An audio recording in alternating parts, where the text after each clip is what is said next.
Hey guys! So we have had a lot of new followers lately, and not only new followers, but some of you who have been following us for a while now who don't really know all of Roman's story. So I wanted to take the time to do a little video explaining all of his diagnoses and his whole story. So way back in 2015, Adam and I decided that we wanted to try for our third baby. And we knew that it was probably going to be our last baby. So shortly after that, we got pregnant. And we were obviously excited to be having our third baby. But right from the very beginning, I had this feeling that something just wasn't right. I just never felt super comfortable. I assumed that was because right before I had Gracie, I had a miscarriage, and I thought I was just, paranoid from all of that. I explained all this to my midwife, who is absolutely amazing, and she got me in for an ultrasound pretty early on, just so that we could actually see the heartbeat, hear the heartbeat, and maybe feel a little more comfortable.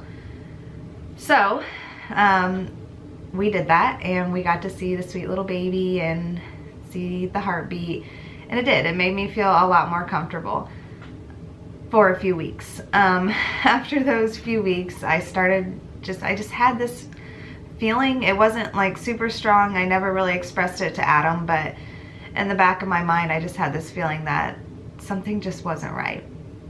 But I really tried to push that away and go through the pregnancy and really just enjoy it. I love being pregnant. I love everything about it. It's just such a beautiful thing, and I didn't want to ruin it with me being worried, hopefully about nothing. So I pushed those feelings aside and went on. And then came time for our 20-week ultrasound, which is a super exciting time because that's when you can find out the gender. We had decided that we weren't going to find out the gender, so we were just going to go in for the ultrasound and make sure everything was good, just like we did with our other kids, and that was going to be that. So we went to the ultrasound, and we were talking and laughing and joking around with the ultrasound tech, and I felt like she kind of got quiet, and Adam says that he doesn't remember that he never got any of those vibes, but I felt like she kind of got quiet. And then when we were done, she looked at us and she said, "Good luck with everything." And I was like, oh my gosh, what does that mean? And again, Adam didn't pick up on it. So we went to the waiting room, and we were waiting to see our midwife. And I saw our midwife like go down another hallway, which was the way to the ultrasound room. And again, I was like, oh my gosh, why is she going back there? Something's not right. So I was like super nervous by this point. And then we went into the room to meet with her, and she basically just came out and said, something's not right. There was fluid on the brain, and there's fluid on the spinal cord. And she was very honest with us, and she said that she didn't really know what that meant. She didn't have a lot of answers for us, but she was gonna schedule an appointment with an MFM specialist who could give us more answers. Of course, this was a Friday afternoon, so she tried hard to get us in that afternoon, but she just couldn't, and the earliest she could get us in was on Monday. So I just remember the very first question I asked her was, is my baby gonna die? And she said she didn't think it was anything like that, but it may be something that requires surgery after the baby's born. And I can do surgery. That's okay. Okay, that gave me a little bit of hope. So that was a very long weekend. We had our church back at home praying for us. We had our church here praying for us. We had so many people praying that this was all just a mistake and that everything was going to be fine. But we all know that's not how this story goes. So We went to the MFM on Monday. They do the ultrasound and the MFM comes in, and I can't even remember honestly because it was all such a blur. But he basically came in and said that our baby had spina bifida. And he hands out him a packet of paper that explains the diagnosis and what to expect with him growing up, and I don't even know what all that packet of paper says. I wish we would have kept it. But anyways, just a bunch of not good news. He also said that he had fluid on his brain, which was called hydrocephalus. And I'm sure he said a lot more, but like I said, I do not remember much of that. At that point, I asked him, I told him I wanted to know if we were having a boy or girl, because we decided that if we got bad news that we wanted to know what the gender was so we could name the baby and start praying for it by name. He told us that we were having a boy, and we knew if we were having a boy that we wanted to name him Roman. We had a baby boy named Roman. So what is spina bifida? Spina bifida is when the spinal column doesn't form properly. There are many different types of spina bifida. Roman has what they consider the most severe form, which is called myelomeningocele or myelomeningocele, however you want to say it. And what that means is that he had a hole at the base of his spine. On the outside of that hole, it was like a bubble, and inside the bubble were his nerves from his spine. And what that means is that all of those nerves that were on the outside of his body were most likely damaged. And those nerves down there that were damaged means a lot of different things. It means that he could possibly be paralyzed, not be able to walk ever, or move his legs. It means that he could have bowel and bladder issues, as the doctor put it, having to wear diapers for the rest of your life. The hydrocephalus that he was diagnosed with is extra fluid on the brain in the ventricles of the brain. So his brain had a lot of water in it, and because there's so much fluid in there, it doesn't allow the brain to grow as big as it should, which could mean cognitive disabilities. So a lot of scary things. He also had Chiari malformation type 2, which because of that hole on his back, it was pulling down his spinal cord, which pulled down his brainstem into his spinal cord, which can cause a lot of issues, breathing issues, eating issues, a lot of different things. So again, another scary diagnosis. After he told us all of this, he gave us some options. Our first option was termination. I immediately said no. What's our next option? The next option was the standard of care, which is after the baby is born, he would most likely immediately be taken away to have surgery on his back and to have a shunt placed in his head to help his hydrocephalus. The third option, which I'm so thankful that he knew about, because a lot of doctors, even just 3 years ago, didn't know about this. And what it is fetal surgery. And he said there are a lot of benefits of having fetal surgery, and that would be that the baby's spine is closed sooner, which means that those nerves that are on his back would not be damaged anymore. If he goes throughout the entire pregnancy, those nerves can just keep getting damaged and more damaged and more damaged. The quicker you get that hole closed, the less damage that would occur to those nerves, hypothetically. And so he didn't know a lot about it, but he knew who to put us in contact with, and that was with the St. Louis Fetal Care Center out of Cardinal Glennon in St. Louis. And I said, yes, we want more information about that. So he gave our information to the Fetal Care Institute, and he said that they would be calling us sometime. So we went home. We were absolutely devastated. Easily the worst day of my life. I think it was only 2 hours later, the Fetal Care Institute called me. I talked to an amazing nurse who literally gave me so much hope for Roman and for his outcome of life, and she was the sweetest person. She is exactly who I needed to talk to that day. She gave me all the information about fetal surgery. She told me that it gave him a better chance of walking, that it decreased his need for a shunt by 50%. She was just so happy and friendly and positive about everything. And we really needed to hear that day. She also explained what the surgery was. So, what it is. You have to have the surgery by, at the time, I think it was 26 weeks.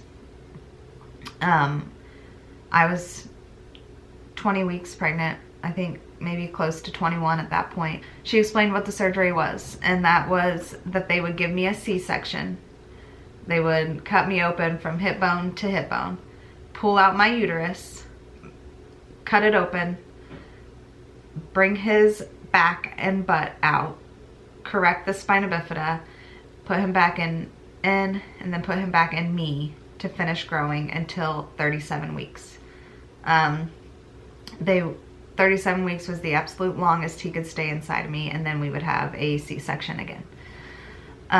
The average gestation in St. Louis at the time was 32 weeks, 3 days for people who have had fetal surgery.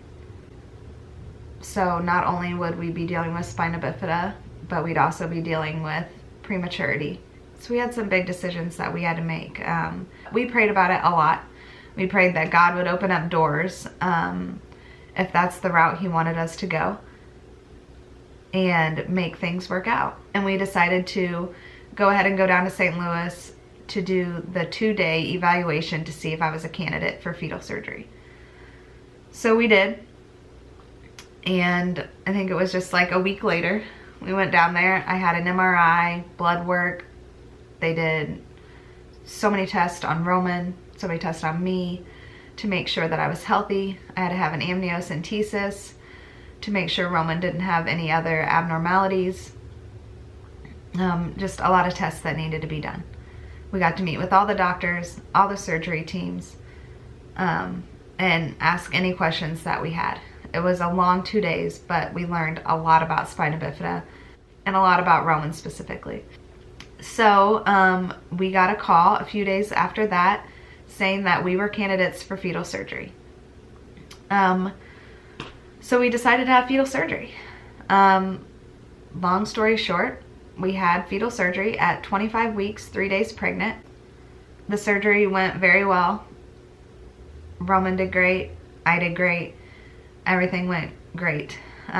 It is hard to recover from a C-section while there is still a baby inside of you. That was very interesting, having him kick around on a very fresh wound. And just seeing him be able to kick just hours after his surgery was absolutely amazing too. And I knew right then and there how strong he actually was. I had contractions most of the rest of my pregnancy. You're not actually supposed to have contractions. I was taking medication to stop contractions the entire time. My contractions weren't strong. They were Braxton Hicks contractions, so basically just the tightening in my belly. But it was still worrisome for us because they were happening constantly. And I was 36 weeks, 3 days pregnant, and we were so thankful and blessed to have made it that far. One day I was having contractions that were not stopping, and so we decided it was time to go to the hospital. So we went to the hospital, and they did not want to give me a C-section. They said that we should wait.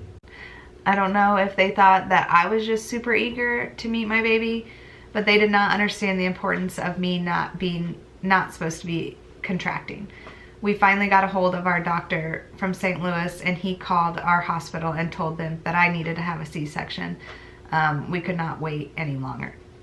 The doctor who delivered Roman said that she was very glad we decided to have the C-section because my uterus was incredibly thin and could have ripped at any second.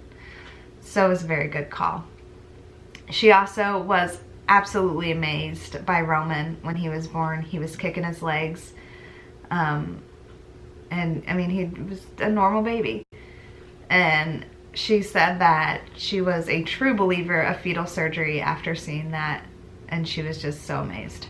After he was born, he had an MRI that showed that the Chiari that he had in his brain had completely reversed. His brain was now back up in his head exactly how it should be, and he did not have a Chiari. That was a true miracle, and one of the main reasons why we chose fetal surgery, and it worked, and he was Chiari free. However, he did still have hydrocephalus, and he did have it pretty bad. His head grew a lot. We were constantly doing MRIs, checking on the fluid. He wasn't showing any signs of hydrocephalus, so we were able to just keep waiting and waiting and waiting. We were hoping if we waited it out long enough that it would resolve on its own, which does happen sometimes. By 3 months old, Roman's neurosurgeon decided we had to do something.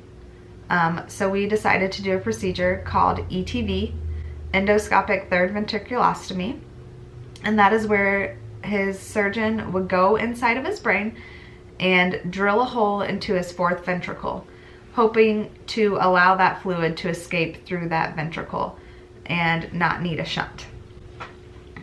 We knew doing this surgery that he had, I think it was a 30% chance of it being successful, and if it was not successful, that he would need a shunt, which would mean another brain surgery. But we wanted to do everything we can. We had already done everything we could up to this point to avoid a shunt. We weren't going to stop then. So we decided to go ahead with the surgery. He had the surgery, and it was somewhat successful. About 5 months after that surgery, when his head kept growing, he still had no signs of hydrocephalus, other than his head being very large. That his neurosurgeon said to us again, you know, his ETV is working, the fluid is draining, but it's not draining as much as it needs to. He said, Roman is doing great right now, but I want Roman to be the best that he can be. Not right now, but when he's older, when he's 12 years old, I don't want to look back and say, I wish we would have done something different. Yes, he'd probably maybe be okay, but we want him to be the absolute best. And we trust Roman's neurosurgeon with everything we have, and that's saying a lot because it is very hard for us to trust people with our son and trust everything that they're saying. But we trusted him. And so at that time, at 9 months old, Roman had his shunt placed in his head. The surgery went great. He did great. And finally, Roman's head stopped growing. I think it's only grown a couple of centimeters since then, and he's 3.5 years old now. So we were terrified of the shunt. It was the last thing we wanted to do. But we're very glad that we decided to go ahead and do it. We feel like it was definitely the right choice. So he is a very typical kid. When we got his diagnosis, we were devastated that our perfect little baby that we dreamt of was not perfect. But we were so wrong because he is so perfect. He's perfect the way God made him, and we wouldn't change any of that. So that is Roman's story, and sorry it was long. I tried to keep it short, but the truth is that his story isn't short. But I hope you guys learned something. We love you guys all, and we're so thankful for you to share this journey with us, and we really hope to help other parents of children with spina bifida or parents who have just gotten that diagnosis. So when they look up spina bifida, maybe something about Roman will pop up and give them a little hope that they need in a dark and scary time. Bye, guys.